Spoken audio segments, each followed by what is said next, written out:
The nice thing about being an Iowa fan is your bad years are still 7-5, 8-4, or whatever that is. So shout out to Kirk for that. So I want Kirk to stay around as long as Yeah. possible. I know not everybody does, but I think he's the GOAT. I think he's exactly, I don't know. Every time you listen to him talk, I think you learn something from him. I think you see his appreciation for everything that Iowa football is, like with all the wave stuff and the children's hospital stuff and his takes on players. And obviously he's taken the brunt of a lot of stuff with the son and everything, but I feel like he's handled it with class and pretty much done everything with class. And I think if you talk to any of the coaches that have been around the game for a long time, they appreciate and love Kirk for what he's done and respect his mind. So I think our entire staff is loaded with dudes. So it would have been interesting to see what Coach Woods maybe would have done if Mason went elsewhere. But I think with Mason now coming to Iowa, I think he's probably locked in there, which means our special teams will be the best in the country, arguably, for the next 4 or so years. So You think Phil and Kirk will be done at the same time? You think they're like tied at the hip as far as how? I think they're similar in age. I don't think he's as old as Kirk, but I think maybe he's in his upper 50s or mid 50s. I don't want to misspeak on that because if he hears it, I mean, and Kirk is what, like 60, 68, I think 69? he's yeah. So I think Phil's maybe just slightly younger than that, but you'd have to check me on that. But I don't know that they're necessarily tied at the hip.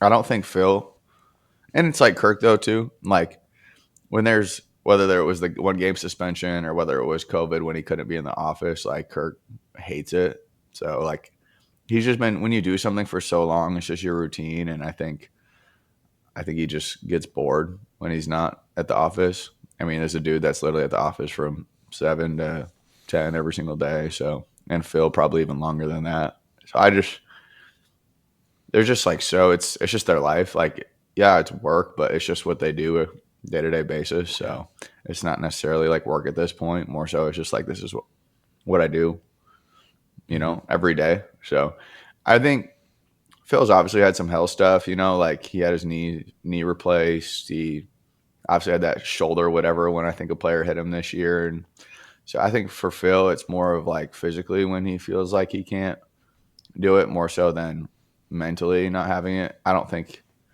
he's wired to do anything else with his day other than coach the best DBs in the country or make them, I guess.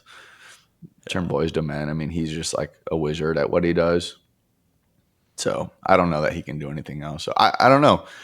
I thought a while ago Kirk looked a little more fatigued, but I think with COVID and the Doyle thing and his son, I think some of that rejuvenated him. It kind of continues to give him like things to push through. So I don't know if Brian leaving will. I feel like a part of why he stayed so long create, was to pass the torch. It's a lot like West Line. Like I'm sure Rosie in some way, shape, or form would love to have another Rosa Boom take over the program. It's just like a family thing, and I'm like, you can't blame them for that, and that's not a bad thing by any means. And I think that's probably part of the motivation for Kirk, but I don't know that what the change will do. But yeah, so I don't know. I don't know if what the motivation and end game is if that changed at all. You know what I mean with Brian going to Maryland and not being on staff, and I certainly don't think he'll ever be the head coach at Iowa, personally, with how everything went. So that's just my opinion. I don't.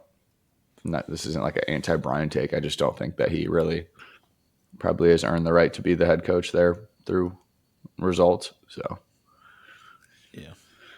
Yeah, it's a pretty common theme for former players to want to see Kirk stay, even though there's a lot of fans that want to see something different. But grass ain't always greener, especially in today's landscape. It's kind of a breath of fresh air just to have the continuity that yeah, Iowa's had, and just someone who like cares about people, and like he always knew like my name and our parents' name. It's crazy yeah, how he knows everyone, yeah.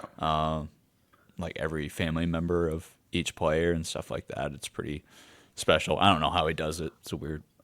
superpower or It's something. But and Coach Woods is the same way, and I think Coach Woods probably learned that from Coach Ferentz or whatever. And I don't think that I think yeah, there's like a gift probably there, but I think also it's one of those things where like the grass is greener where you water it, and that's something that's like really important to Kirk is to like remember everybody's name, just to make sure that they feel important and remembered and stuff. And I think that's just something he's emphasized to the staff. And I think over time, if you just really focus on, just call me again, really focus on everybody's name, like eventually it just becomes something you're good at. And like that's LeVar too. So it's insane. But that's the coolest thing about it's kind of like dad at West Line is to see like the staff that they build.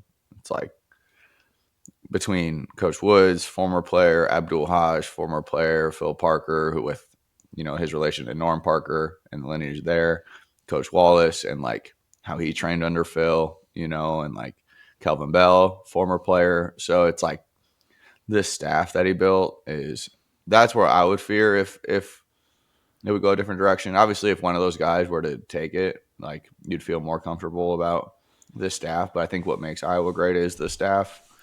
Like, I think that's what a great head coach does. Like, as far as how I see my job at All Iowa Tech, I think the most important thing I do is find coaches.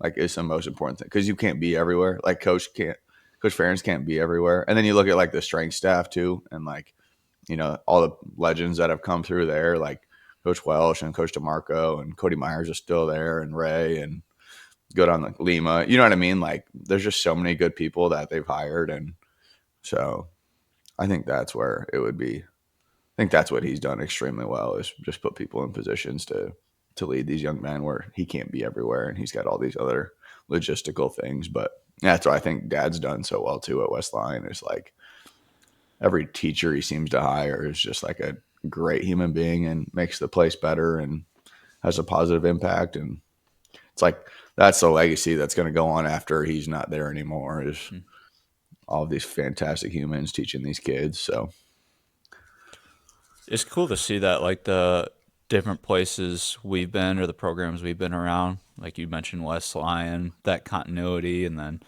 Northwestern College, same idea. It's a lot of former players who are on staff and who just love being around there, even though there's maybe opportunities to go elsewhere, and some have and flourished, like JD at USD yeah, and Menage at South Dakota State and so on. But yeah, and then same thing with Iowa. It's just like so many programs obsessed with wins and the NIL side, how that's getting more prevalent. It's not always about that. It's just nice to see players who care about the program, coaches who care about the program and want to stay around. Just makes you proud as an alumni or fan.